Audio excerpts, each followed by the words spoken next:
What's up everyone, it's Kelly and today we're going to be trying dip powder nails at home. So this is not the first time that I have tried them. I actually did a video trying dip powder for the first time back in I think like 2015, so 7-ish years ago. Wow, that's kind of crazy that was 7 years ago.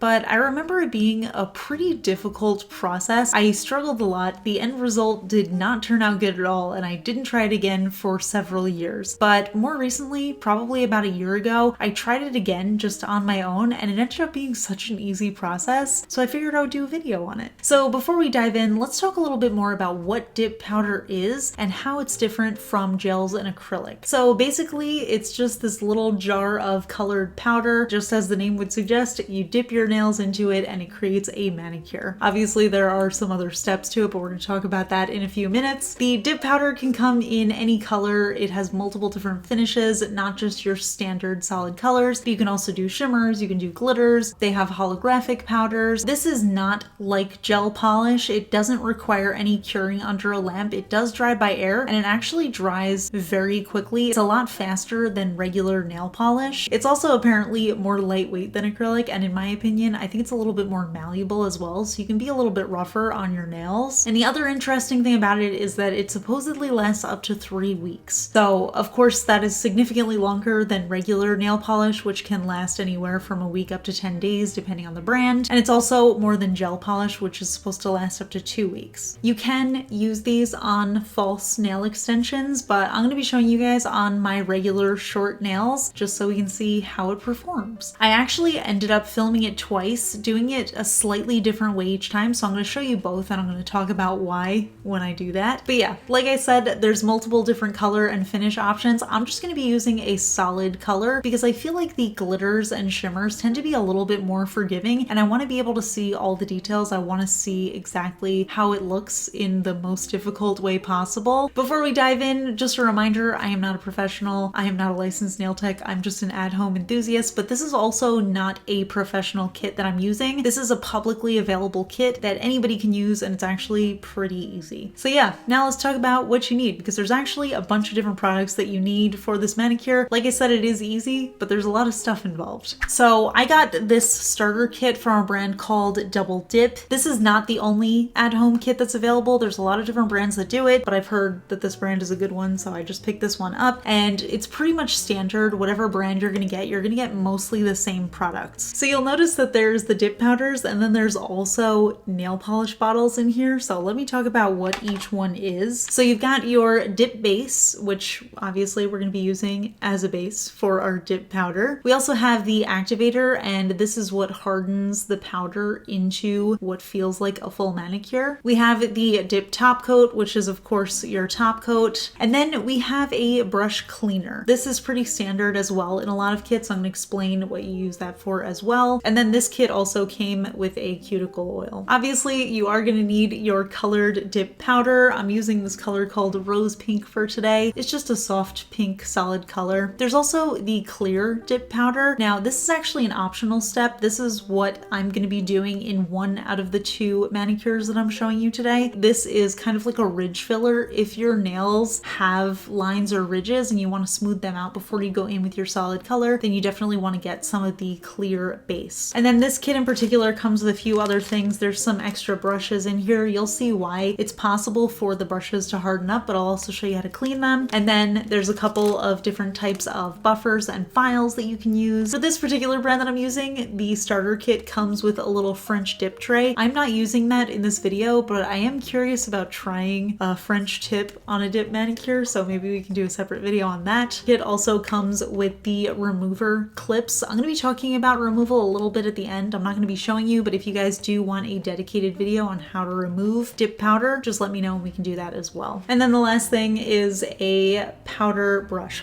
Oh, I shouldn't have done that. I have a feeling that this is why I wasn't successful in my first attempt to dip powder, because the kit that I had used at that time didn't come with one of these, and I didn't realize that I was supposed to brush off the excess powder. So this is really a game changer. changer right here. All right, so now that you know all the products that you need to use, I know it seems a little intimidating because there's a lot of stuff, but I promise you it is super easy. So let me show you guys the process and walk you through each step. Before you do any of the steps, step 0 is to wash and sanitize your hands. If you're going to be wearing your manicure for 3+ weeks, you definitely want to make sure that there's no bacteria on your skin or nails that's going to be caught under there. So make sure you wash your hands. So step 1 is to clear off any excess cuticle on your nail. I'm showing you guys a little bit of an example, but I do keep my cuticles very neat and clean, so there's really not much going on here. But if you have any of that skin starting to grow onto your nail, you definitely want to make sure to push that back because the powder is not going to adhere to skin. It only adheres to your nails. Now with this step, you also want to lightly buff your nail so that you have a little bit of roughness on there, which makes the manicure adhere better. You can go very lightly so you don't cause any damage to your nail, but it basically just helps your manicure last a lot longer. I am also going to be skipping this step just because I'm going to be showing you guys for demonstration purposes. I'm actually using a peel-off base coat just so I can do some easy removal afterwards, but of course that's not going to make your manicure last at all. But actually, I don't know why I keep on coming up with new video ideas during the filming of this video, but it would be kind of cool to see how long a dip powder manicure lasts with a peel-off base coat. That could be kind of cool. But anyway, let's move on to step 2. So for the next few steps, you want to work fairly quickly. Like I said, this stuff does dry by air. So there's 2 different options for what you can do. I started off by doing the optional step with the clear base. So I'm going to show you that first, and then I will show you the option without the clear powder. So if you are using the clear powder, then first you want to take your dip base, you want to apply it to the full nail, and then you take your clear dip powder and you dip your nail in there. So it's recommended that you dip your nail in at a 45-degree angle. You don't want to press your nail facing down into the powder because that's not going to create a nice even finish. You want to kind of gently push it in at that angle. So you let that air dry for about 30 seconds and then you brush off the excess. One tip that I did learn that I thought was pretty helpful in making the manicure look super neat is to take an orange wood stick, which this particular kit did come with, and then kind of clean up around the edge of my nail just to leave that little space that I always like to leave with a regular manicure. I think it just helps kind of smooth everything out and make it look really neat, but of course that's an optional step. The next step is to apply the dip base again and then take your colored powder and again stick your nail in at that 45-degree angle.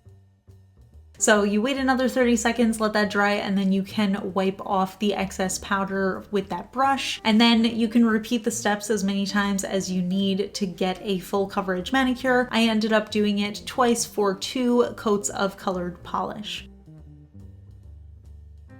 Once you have your color down, you want to take the activator and apply that to the full nail. Then you let this air dry for 30 seconds and you'll notice very quickly that it becomes super hardened on the nail. So when you tap your nail, you're going to feel like it's super solid on the nails. And then at that point, you're going to have a relatively thick coat of powders and base on your nail. So you want to take your nail file and just gently file it down until it is your desired shape. Now, here's where I came into my first issue. Because I used that clear base first, I ended up actually having a little bit of an uneven surface on my nails. It was my first time applying with a clear base, so I wasn't too used to it. So when I filed it down and I got to my desired thickness, there was a little bit of space on the side of my nail that wasn't as opaque as the rest. But I'm just going to continue on with the manicure and then I'll show you what it looked like without doing that base as well. Once you have your desired thickness, you want to apply another coat of the activator, let that dry for another 30 seconds. Now we're going to finish off the full manicure with some top coat. We're actually going to do 2 layers of top coat. So apply the top coat, let that dry for 30 to 60 seconds, and then apply a second layer of top coat, and you are done with your dip manicure. It should be fully dried and hardened by this point. So yeah, that was my first time applying it in a long time. Like I said, it was my first time using that clear powder as well, so there was a little bit of error going on. I also feel like it was a little tougher to do on camera because I had to keep focusing the camera in between. So it went a little bit slower than I would like, but I feel like it would be a lot easier to do if I wasn't doing it on camera. So I think it'll be a lot easier for you guys. But let me show you guys these steps without the clear base. I personally don't have ridges on my nails, so I like this method a little bit better. It's almost exactly the same, but instead of using that clear powder, we're just going to use an additional coat of the pink powder that I was using. So again, starting off with that base coat on your clean nail, and then instead of dipping that into the clear powder, I'm going straight into the color powder. I'm gonna let that dry. I'm gonna wipe off any excess, and then I'm gonna go in with a second layer, dip it again, and then wipe off any excess. And then I'm actually gonna be doing a third layer because I wanted to have enough thickness on my nail that it felt like a full dip powder manicure. So I ended up with 3 layers of color on my nail. I applied my activator, I let that dry, I filed it down.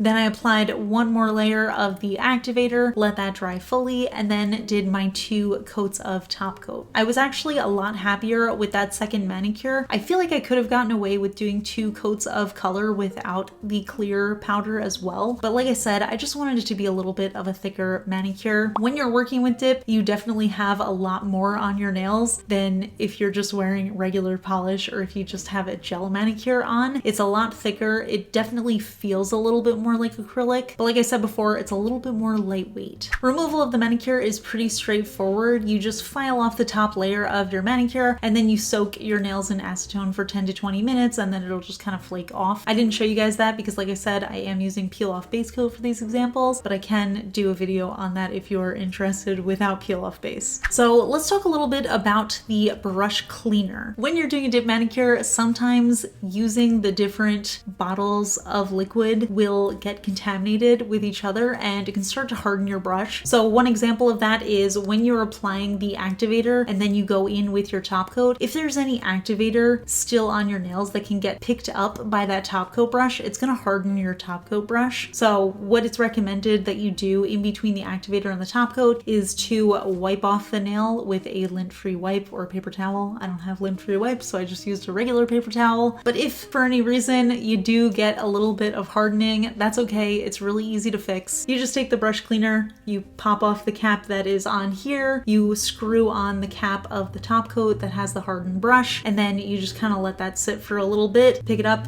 wipe it off onto a paper towel, and it should be good to go. If it's not, just let it soak for a little bit longer. It really sounds like such an intimidating process, but I promise you guys, it's a lot easier than it seems. It's just a lot of steps, but once you know, I mean, the steps aren't even that much. I'm just kind of explaining them in detail, but it's basically base coat, dip, activator, file, activator, top coat, top coat. So it's not too many steps. It just seems pretty daunting before you do it. And obviously I am just doing one full nail at a time, but you can do it step by step on all of your nails. So it ends up being pretty quick. So yeah, that was my experience using the dip powder. And I have to say it was a lot easier than the first time I did it 7 years ago. And I actually don't think it has anything to do with my experience with nail polish. I think this is a totally different animal than regular polish and even gel. And I actually don't think it requires much experience. There's a lot more room for error that you can work with. And even if it doesn't look perfect, if it starts to look lumpy or anything, you can just file it down. And even if you file it down too much, you can just go in with another layer of the dip base and then apply another layer of your powder and then just start over. So it's a lot more forgiving of a process. I think it's a lot easier and it's nice because it lasts a really long time on the nails. But yeah, if you have any questions, I'm happy to answer them in the comments. If you have any other tips that you want to share with people who are new to dip powder, also leave them in the comments. Like I said, the brand that I use today is called Double Dip. They have multiple different versions of their starter kit. So it comes with everything I showed you plus a couple other things. And then you can choose between 1 and 6 different colored powders. Just keep in mind, if you do have ridges on your nails and you want to use the clear powder, you do have to add that in as one of your colors. That color is just called clear base, which is why I keep on referring to it as a clear base, even though that's probably a little bit confusing. So if you get the 4 color kit with Double Dip, it's $65 USD. I do have a discount code. You can use the code KELLI20 and you can get 20% off your order. And like I said, there's a bunch of different color and finish options available. I actually do have a hollow powder one. But yeah, so I guess that's it. If you enjoyed this video, please give it a thumbs up. If you want to see more dip powder videos, definitely let me know. I can do a removal video. I can figure out how to do nail art with this. Just let me know. If you're not already subscribed to my channel, please consider subscribing. I put out new videos every Tuesday, Friday, and Sunday. Huge shout out to my Cosmic Admirals on Patreon, Amanda M, Braxton Scott, and Rocket Man's daughter. I really appreciate your support, and I'll see you guys in my next video.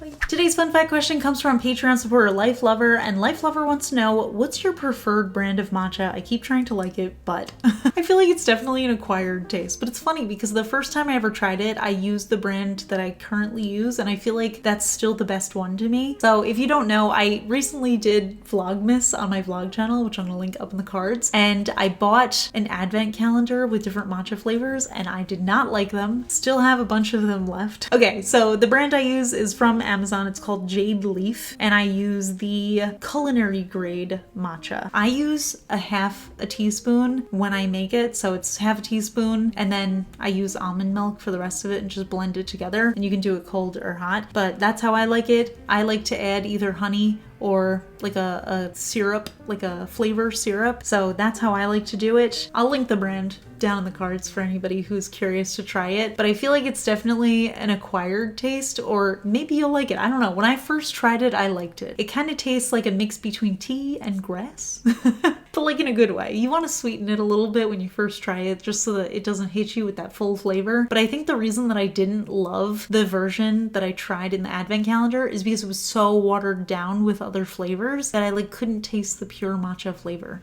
So wasn't a huge fan of that. But yeah, that's my favorite brand, the Jade Leaf brand. So that's it. I'll see you guys in my next video. Bye.